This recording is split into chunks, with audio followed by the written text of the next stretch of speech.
안녕하세요. PP 채널의 박목사입니다.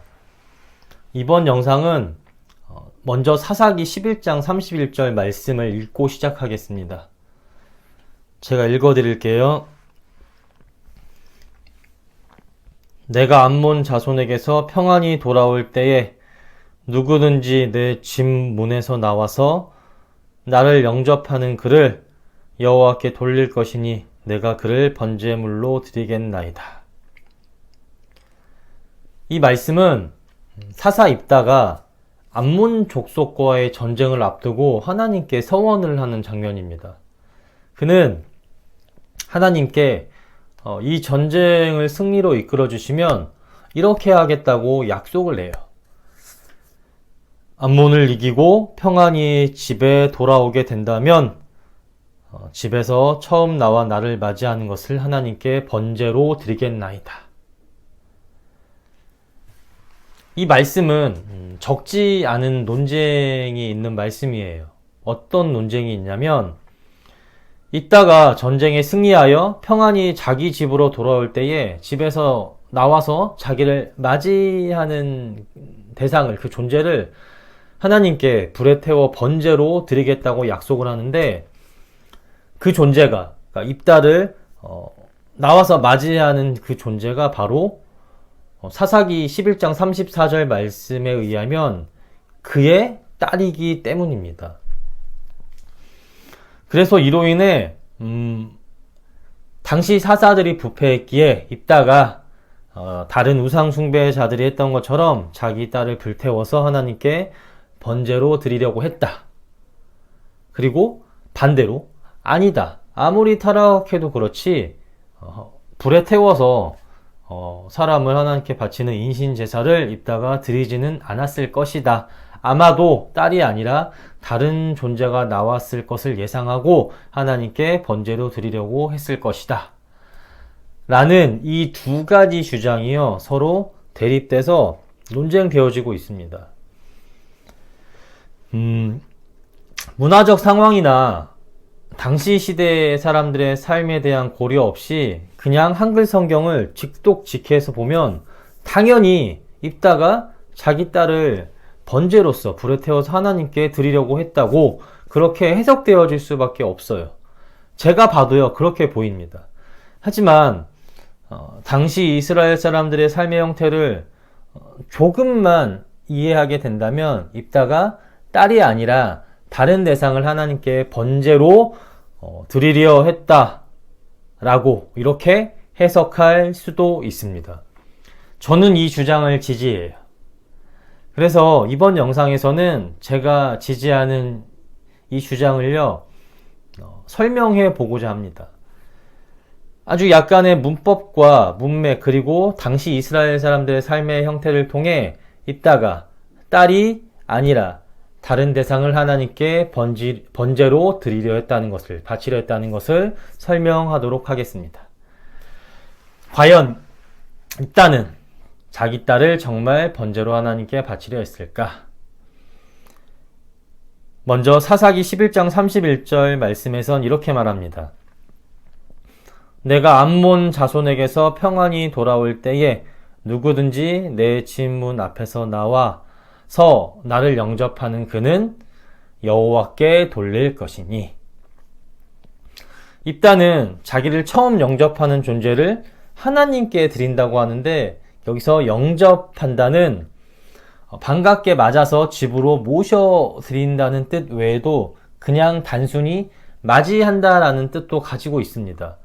그러니까 이 말씀은 꼭 입다가 집에 올 때 어떤 사람이 입다를 영접한다, 반갑게 맞아서 집 안으로 모셔드린다 라고만 해석할 수 있는 게 아니라, 그냥 집 앞에서 동물과 같은 것들이 주인을 반갑게 맞이한다 라고 해석할 수도 있어요. 이를 뒷받침하는 근거가 11장 31절 후반부를 보면요, 한 가지가 더 나와요. 여기에 보면은 입다는 나를 영접하는 그를 하나님께 드리겠다고 약속하는데, 여기서 하나님께 드려지는 지칭을 대상하는 그를 이라는 표현은 그것, 그것을 또는 그것들을 이라고 해석할 수도 있습니다. 그렇기에 한글 성경에서는 그를 이라고만 번역해서 이를 읽는 사람들에게 마치 입다가 어떤 사람을 하나님께 드리겠다고 말한 것처럼 느껴지게 하는데 사실은 그렇지 않아요. 꼭 사람만을 지칭하는 게 아닐 수도 있습니다. 입다는 내가 암몬을 이기고 집에 평안이 오게 되면 가장 처음 나를 맞이하는 가축을 하나님께 번제로 드리겠습니다 라고 서원했을 가능성도 높습니다. 그 다음 두 번째, 앞에서 잠시 말한 것과 같이 그의 딸이 처음 나와서 입다를 맞이했잖아요. 입다는 이에 굉장히 당황을 해요. 왜냐? 딸이 처음 나와서 맞이하면 안 되니까. 당시 이스라엘의 평범한 사람들의 지배 구조는요, 이랬어요. 방이 2개가 있었습니다. 조금 더 가난한 사람은 1개가 있었어요. 그리고 그 방의 끝에 보면은 한 몇십 센치 정도 낮게 이렇게 경사를 지게 만들고, 그리고 이 낮은 쪽의 공간을 보면요, 나무로 막아두었어요. 이렇게 약간 낮은 쪽에 여유분의 공간을 만들고요, 그곳을 나무로 막아두었습니다. 그게 어떤 공간이었냐? 가축을 보관하던 공간이었습니다. 낮에는 가축을 이렇게 방목을 하고요, 밤에는 그곳에 들여서 가축을 쉬게 했어요. 그리고 이 공간 근처에는요, 밖으로 나가는 문이 있었습니다. 그래서 보통 아침이 되면은 가축이 제일 먼저 밖으로 나가고 그 다음에 사람이 나갔어요. 그렇게 입다는 당연히, 너무나도 당연히 가축이 먼저 나올 줄 알고 그것을 하나님께 번제로 드리겠습니다 라고 말한 것일 수도 있습니다. 자, 그 다음 세 번째, 당시 우상 숭배자들과 하나님을 믿는 신앙과의 가장 큰 차이점 중에 하나는 사람을 제물로 드리는 인신 제사의 유무였습니다. 당시에 다른 우상 숭배들은 사람을 제물로 바치는 인신 제사가 있었던 반면에 하나님을 믿는 신앙에는요, 그 인신 제사가 없었어요. 생명의 주관자께서 자신의 형상으로 만드신 인간을 사랑하사 절대 인신 제사를 하지 못하게 막으셨습니다.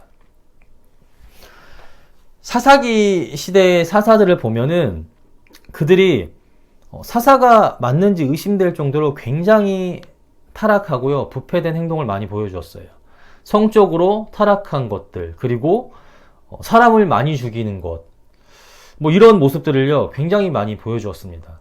하지만 사사기 그 어느 부분에서도 사람을 태우는 인신제사에 대한 이야기는 나오지가 않아요. 그런 내용은 절대 안 나옵니다. 그렇기에 입다만 더 특별히 그런 사사들보다도 훨씬 더 타락하여서 인신제사를 했다고, 그런 사사였다고 꼭 그렇게 추정할 수는 없습니다. 그리고 마지막으로 사사기 11장 35절을 보면 입다는 딸이 제일 처음 나와 자기를 맞이하는 것을 보고요, 굉장히 슬퍼합니다. 제가 35절 말씀 읽어드릴게요. 입다가 이를 보고 자기 옷을 찢으며 이르되 어찌할꼬 내 딸이여, 너는 나를 참담하게 하는 자요, 너는 나를 괴롭게 하는 자 중에 하나로다. 내가 여호와를 향하여 입을 열었으니 능히 돌이키지 못하리라. 입다는 딸이 가장 처음 나와 자기를 맞이할 것이라는 것을 전혀 알지 못했기에 그 모습을 보고 굉장히 당황하고 슬퍼합니다. 만일 딸이 나올 줄 알고 하나님께 번제를 드리겠다고 한 거였다면 이렇게까지 입다가 슬퍼할 이유는 없겠죠. 이를 통해 우리는 입다가 처음부터 자기 딸을 하나님께 번제로 드릴 생각이 전혀 없었다는 것을 추측해 볼 수 있습니다. 입다가 아무리 타락한 사사였지만 그렇다고 하더라도 인신 제사까지는 생각을 하지 않았던 거예요.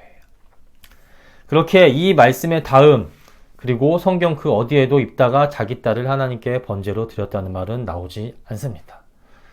하지만 하나님께 한 약속이 있잖아요.